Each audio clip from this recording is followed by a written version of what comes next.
विद्यार्थी मित्रांनो नमस्कार. आज आपण इयत्ता 6वीच्या बालभारतीच्या पाठ्यपुस्तकातील 16वा पाठ सफर मेट्रोची हा पाहणार आहोत. या पाठाच्या लेखिका क्रांती गोडबोले पाटील या आहेत. यांचा जन्म 1990चा आहे. नवोदित लेखिका. किशोरवयीन मुलांसाठी तसेच सामाजिक विषयांवर त्यांनी ललित लेखन केलेलं आहे. या पाठामध्ये आपण रुपाली चव्हाण या मेट्रोच्या पहिल्या महिला सारथी म्हणजे ड्रायव्हर यांचा मेट्रो चालवण्याचा अनुभव व मेट्रोचा परिचय पाहणार आहोत. हा जो पाठ आहे तो वयम या मासिकातून घेतलेला आहे. हा पाठ वयम या मासिकातून घेतलेला आहे. विद्यार्थी मित्रांनो, आपल्याला विज्ञान व तंत्रज्ञानाच्या युगामध्ये अनेक नवे नवे शोध लावले जात आहेत. प्रवासाच्या वाहनांमध्येही वेगाने बदल होत आहेत. ज्या त्या प्रदेशाची भौगोलिक परिस्थिती व मानवाच्या गरजा याचा विचार करून वाहतुकीच्या साधनांमध्ये प्रगती होत आहे. मेट्रोची पहिली महिला सारथी रुपाली चव्हाण यांचा मेट्रो चालवण्याचा अनुभव कसा होता याचा संवाद आता आपण पाहूया. त्याआधी विद्यार्थी मित्रांनो, आपल्याला एक तक्ता दिलेला आहे आणि या तक्त्यामध्ये तुम्हाला एक यादी करायची आहे. या यादीमध्ये विविध क्षेत्रामध्ये ज्यांनी आपल्या कर्तृत्वाचा ठसा उमटवला आहे अशा कर्तृत्ववान महिलांची नावं तुम्हाला नमूद करायची आहेत. क्रीडा क्षेत्रामध्ये कोणकोणत्या महिला ज्यांनी आपलं नाव उज्ज्वल केलेलं आहे, आपल्या देशाचं नाव उज्ज्वल केलेलं आहे, जागतिक पातळीवरती आपल्या देशाचं नाव नेलेलं आहे, अशा महिलांची नावं तुम्ही या ठिकाणी लिहायची आहेत. त्याचप्रमाणे विज्ञान क्षेत्रामध्ये, वैद्यकीय क्षेत्रामध्ये, शिक्षण क्षेत्रामध्ये, त्याचप्रमाणे राजकीय क्षेत्रामध्ये कोणकोणत्या महिला कार्यरत आहेत आणि त्यांनी कोणत्या पद्धतीनं आपल्या देशाचं नाव उज्ज्वल केलेलं आहे याचं त्या महिलांच्या नावाची यादी तुम्ही या तक्त्यामध्ये करायची आहे.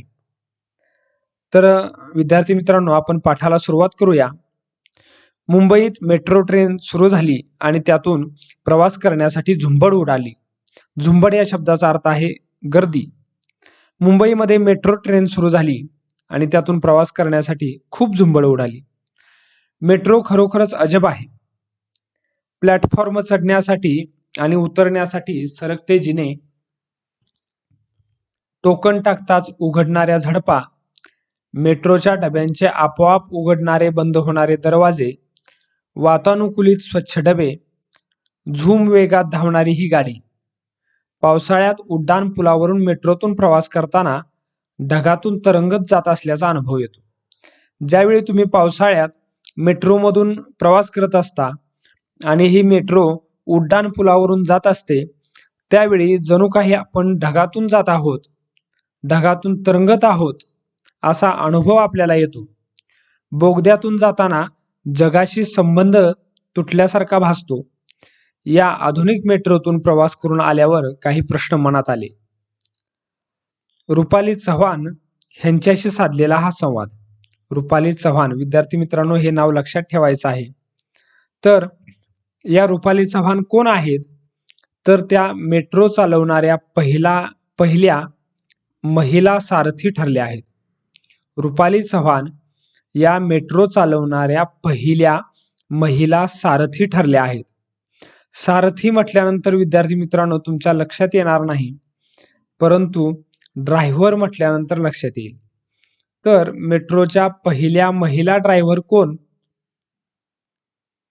तर त्याचं उत्तर आहे रुपाली चव्हाण. तर कोणत्या मेट्रोच्या?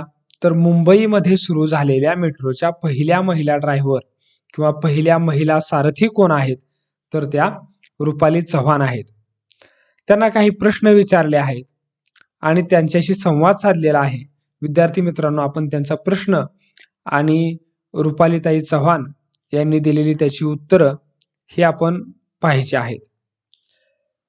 पहिला प्रश्न विचारलेला आहे, मेट्रो पायलट होण्यासाठी तुम्ही काय काय प्रयत्न केले, कोणता अभ्यास केला?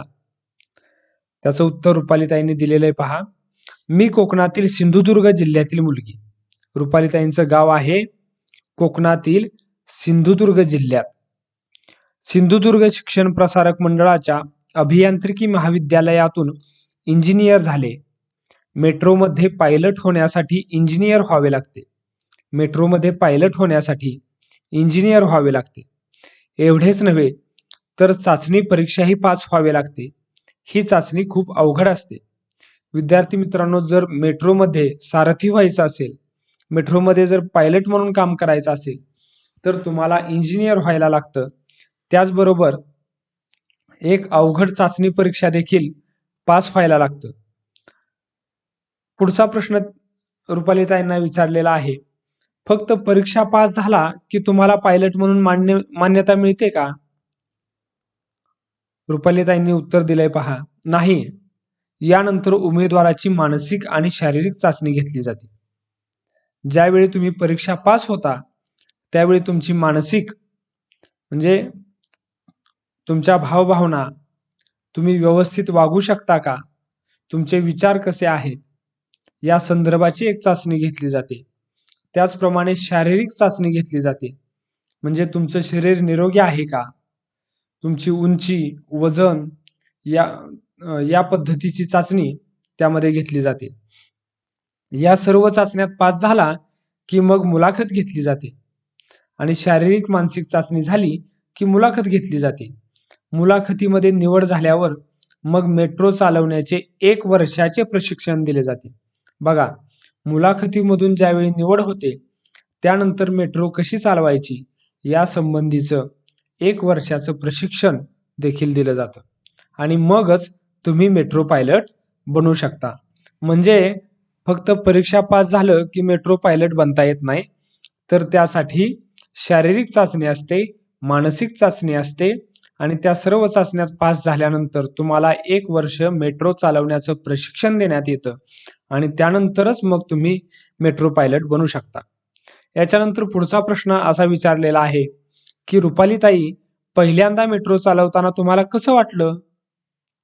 रुपालीताई, तुम्हाला पहिल्यांदा मेट्रो चालवताना कसं वाटलं? त्यावेळी रुपालीताईंनी बघा काय उत्तर दिलेलं आहे, मेट्रोचं उद्घाटन झालं तो दिवस माझ्यासाठी अविस्मरणीय आहे. अविस्मरणीय म्हणजे विसरता न येणारा. अविस्मरणीय या शब्दाचा अर्थ आहे विसरता न येणारा. मेट्रोचं उद्घाटन झालं तो दिवस माझ्यासाठी अविस्मरणीय आहे. म्हणजे मेट्रो ज्या दिवशी सुरू झाली, ज्या दिवशी मेट्रोचं उद्घाटन झालं तो दिवस मी विसरू शकत नाही. पहिली मेट्रो चालवण्याची जबाबदारी माझ्यावर होती. मनात थोडी धाकधूक होती की मी सर्वांना व्यवस्थित घेऊन जाईन की नाही. एकदा का मी मेट्रो चालवायला सुरुवात केली आणि मनातील सर्व भीती क्षणात पळून गेली. बिनधास्तपणे न घाबरता आत्मविश्वासाने मी मेट्रो चालवली. आता तर मी रोजच मेट्रो चालवत असल्याने सवय झाली आहे.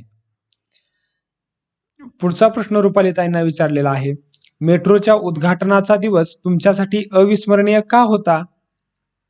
बघा, तर मगाशी पाहिलं आपण, रुपालीताईंनी उत्तर दिलं की मेट्रोच्या उद्घाटनाचा दिवस हा माझ्यासाठी अविस्मरणीय आहे, न विसरता येणारा आहे. मग का बरं होता तसा अविस्मरणीय दिवस? तर त्याचं कारण असा की रेल्वे आणि मेट्रो यांच्यामध्ये बरेच साम्य आहे. साम्य या शब्दाचा अर्थ आहे सारखेपणा. साम्य या शब्दाचा अर्थ आहे सारखेपणा. रेल्वे आणि मेट्रो यांच्यामध्ये बराचसा सारखेपणा आहे. पण मेट्रोचे तंत्रज्ञान अत्याधुनिक आहे. पण मेट्रोचं तंत्रज्ञान कसं आहे?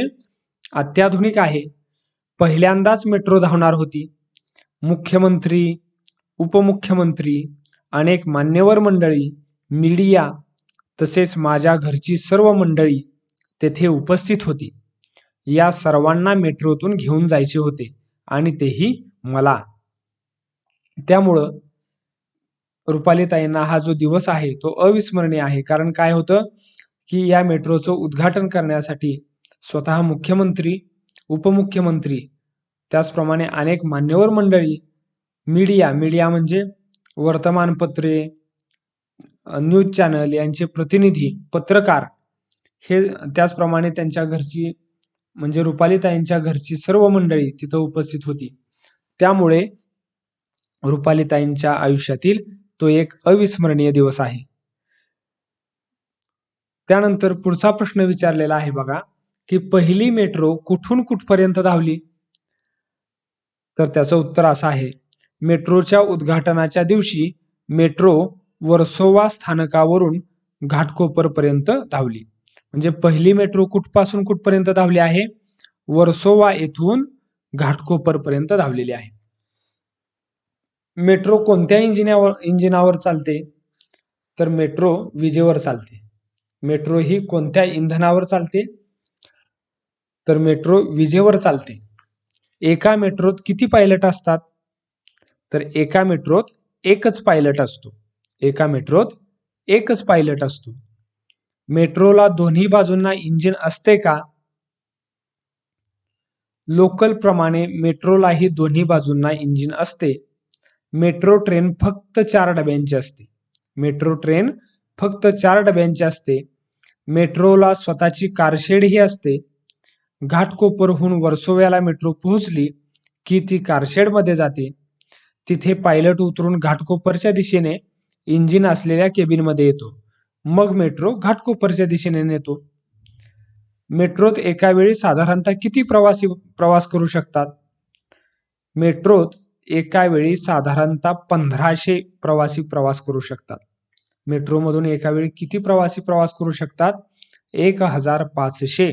सुमारे 1500 व्यक्ती मेट्रोतून एका वेळी प्रवास करू शकतात. मेट्रोत डबे किती असतात विद्यार्थी मित्रांनो? विद्यार्थी मित्रांनो, मेट्रोमध्ये साधारणपणे 4 डबे असतात. आणि मेट्रोला किती इंजिन असतात? तर मेट्रोला 2 इंजिन असतात. मेट्रो कोणत्या इंधनावर चालते? तर मेट्रो विजेवर चालते. मग मेट्रोचं वेगळेपण काय आहे?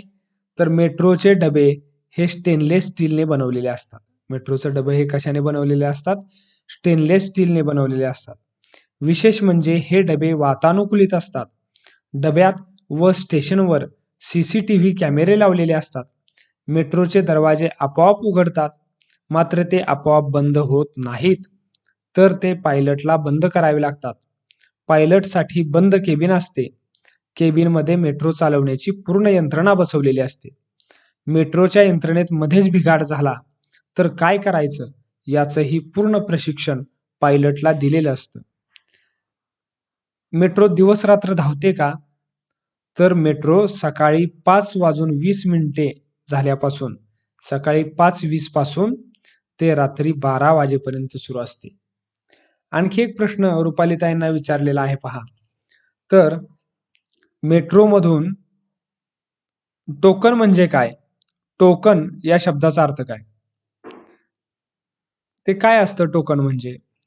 तर मेट्रोमधून प्रवास करण्यासाठी टोकन दिले जाते. मेट्रोमधून प्रवास करण्यासाठी टोकन दिले जाते. टोकन म्हणजे मेट्रोचे तिकीट. टोकन म्हणजे मेट्रोचे तिकीट.